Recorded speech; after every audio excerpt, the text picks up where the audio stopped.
Assalamualaikum warahmatullahi wabarakatuh. Di sini saya akan menjelaskan rule of law dan hak asasi manusia. Rule of law istilah yang tidak asing dan sering sekali kita dengar di kalangan masyarakat. Rule of law ini sering digunakan untuk menyatakan sesuatu yang berhubungan dengan penegakan hukum, supremasi hukum, atau perlindungan hak asasi manusia. Karena itu, istilah rule of law tidak hanya satu kali kita dengar, dan tidak hanya dikenal di kalangan masyarakat saja, tetapi juga di dalam masyarakat luas. Gerakan masyarakat yang menghendaki bahwa kekuasaan raja maupun penyelenggara negara harus dipatasi dan diatur melalui suatu peraturan perundang-undangan dan pelaksanaan dalam hubungannya serta segala peraturan perundang-undangan. Itulah yang sering disebut rule of law. Istilah the rule of law yang secara sederhana diartikan suatu keteraturan hukum menurut D.C. Terdapat 3 unsur yang fundamental dalam rule of law, yaitu 1. Supremasi aturan-aturan hukum, tidak adanya kekuasaan yang sewenang-wenang dalam arti seseorang hanya boleh dihukum jikalau memang melanggar hukum. 2. Kedudukan yang sama di muka hukum. Hal ini berlaku baik bagi masyarakat biasa maupun pejabat negara. 3. Terjaminnya hak asasi manusia oleh UU serta keputusan-keputusan UU. Nah, selanjutnya adalah prinsip-prinsip rule of law secara formal di Indonesia. Penjabaran prinsip-prinsip of rule of law secara formal termuat dalam pasal-pasal UUD 1945, yaitu sebagai berikut. Yang pertama, negara Indonesia adalah negara hukum, pasal 1 ayat 3. Kedua, kekuasaan kehakiman merupakan kekuasaan yang merdeka untuk menyelenggarakan peradilan guna menegakkan hukum dan peradilan, pasal 24 ayat 1. Segala warga negara bersamaan kedudukannya di dalam hukum dan wajib menjunjung hukum dan pemerintahan itu dengan tidak ada kecualinya, pasal 27 ayat 1. Nah, selanjutnya, pasal 10A tentang hak asasi manusia. Memuat 10 pasal antara lain bahwa setiap orang berhak atas pengakuan, jaminan, perlindungan, dan kepastian hukum yang adil serta perlakuan yang sama di hadapan hukum, pasal 28D ayat 1. Yang terakhir, setiap orang berhak untuk bekerja serta mendapat imbalan perlakuan yang adil atas apa yang dikerjakannya dan layak dalam hubungan kerja, pasal 28 ayat 2. Selanjutnya, hak asasi manusia. Hak asasi manusia dengan tegas diatur dalam Undang-Undang Nomor 39 Tahun 1999 Pasal 2 tentang hak asas-asas dasar. Menyatakan negara Republik Indonesia mengakui dan menjunjung tinggi hak asasi manusia dan kebebasan dasar manusia sebagai hak yang secara kodrati melekat pada tidak terpisahkan dari manusia, yang harus dilindungi, dihormati, dan ditegakkan demi meningkatkan martabat kemanusiaan, kesejahteraan, kebahagiaan, dan kecerdasan serta keadilan. Pengertian hak asasi manusia menurut para ahli. John Locke. Hak asasi manusia atau HAM adalah seperangkat hak yang melekat pada hakikat dan keberadaan manusia sebagai makhluk Tuhan yang Maha Kuasa, dan merupakan anugerahnya oleh negara, hukum, pemerintah, dan setiap orang demi kehormatan serta perlindungan setiap orang, harkat dan martabat manusia. Pasal 1, Angka 1 UU Nomor 39 Tahun 1999 tentang HAM dan UU Nomor 26 Tahun 2000 tentang Pengadilan Hak Asasi Manusia. Jack Donnelly.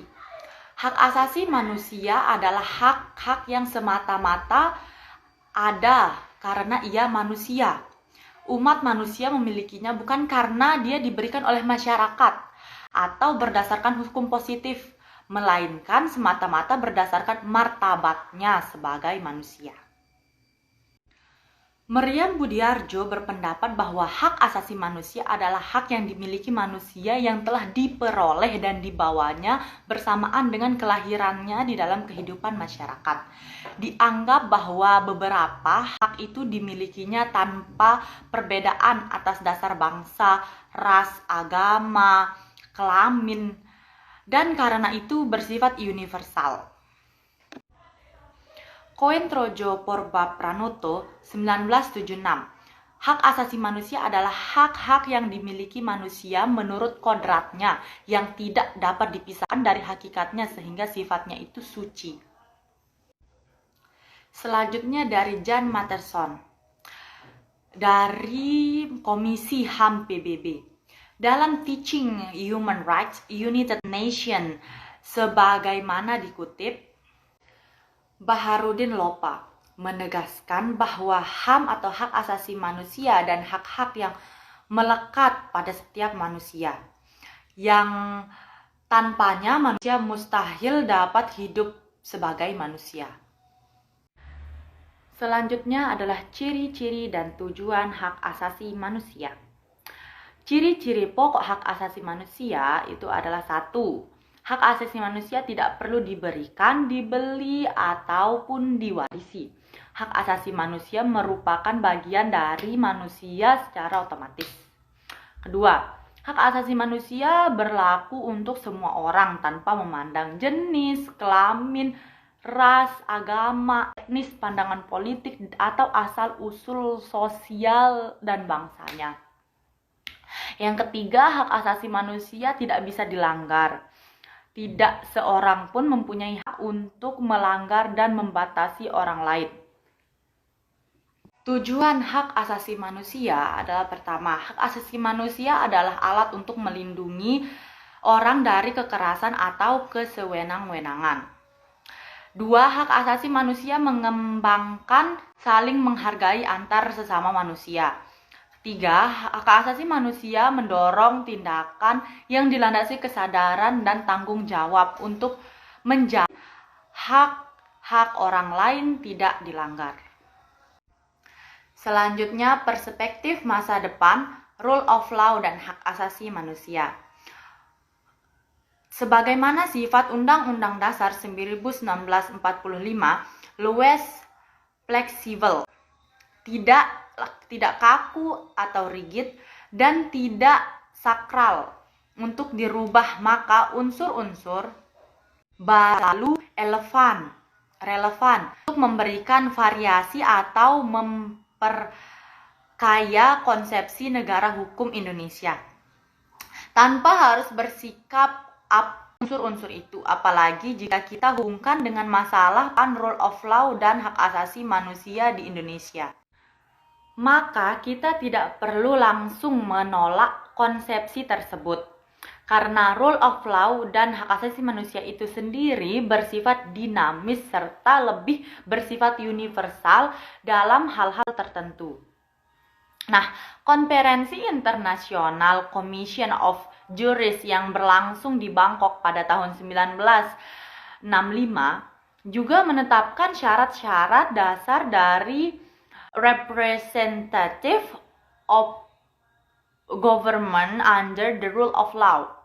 Ismail Sani 1980-20 sebagai berikut.